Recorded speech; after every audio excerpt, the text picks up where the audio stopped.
ఎందుకు భయం దేనికి? నేనేమైనా తప్పు చేసినానా, దొంగతనం చేసినానా, ఏమైనా చేసి Bigg Boss for Akhil Sarthak.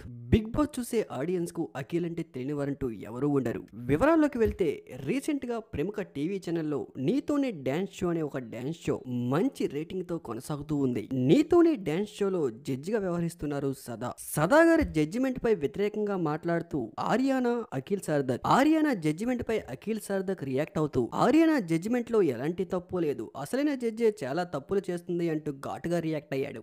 ఒక్కసారిగా పలు పోస్టులతో సోషల్ మీడియాలో వైరల్ అయిపోయాడు. అఖిల్ సార్థక్ ఒక్కసారిగా సదా గారిపై మండిపడడంతో ఒక్కసారిగా ఆడియన్స్ అందరూ కూడా షాక్ అయ్యారు. అక్కడితోనే ఆగిపోకుండా విపరీతంగా స్టోరీలు పెడుతూ అభిమానులు అడిగిన ప్రశ్నలపై కూడా ఘాటుగా రియాక్ట్ అయ్యాడు అఖిల్ సార్థక్. అసలు భయపడవలసిన పనేముంది, జడ్జిమెంటే తప్పిస్తున్నారు, ఎక్కడ అన్యాయం జరిగితే అక్కడ నేను ఉంటాను అంటూ, అయినా ఒకరికి మనం భయపడేది ఏంటి అంటూ, ఇటువంటి అన్యాయాలు మోసాలు అస్సలు నేను సహించను అంటూ అఖిల్ సార్థక్ ఘాటుగా రియాక్ట్ అయ్యారు. సదా జడ్జిమెంట్ పై అఖిల్ రియాక్షన్ పై ఘాటుగా రియాక్ట్ అయ్యారు సదా గారు. అయితే అప్పట్లో ఢీ షోలో కూడా జడ్జిమెంట్ గా వ్యవహరించారు సదా గారు. ఇప్పుడు ప్రముఖ టీవీ ఛానల్లో వస్తున్న నీతోనే డాన్స్ షో, ఇందులో కూడా జడ్జి గా బ్రహ్మాండంగా రాణిస్తూ ఉన్నారు. ఇక టీవీ షోలంటే అందరికీ తెలిసిందే, టీఆర్పీల కోసం అప్పుడప్పుడు స్టంట్లు వేస్తూ ఉంటారు. జడ్జెస్ అనేది ఓన్లీ షో అప్ తప్ప పర్ఫెక్ట్ గా జడ్జ్ చేసే రైట్స్ ఎవరికి ఉండవు. షోని డైరెక్ట్ చేసే డైరెక్టర్ గారు ఏం చెప్తే అది చెప్పవలసిందే. టీవీ షోల గురించి తెలిసిన అఖిల్ సార్థక్ కూడా సదా గారిని అలా అవమానించడంపై సదా సైతం ఘాటుగా రియాక్ట్ అయ్యారు.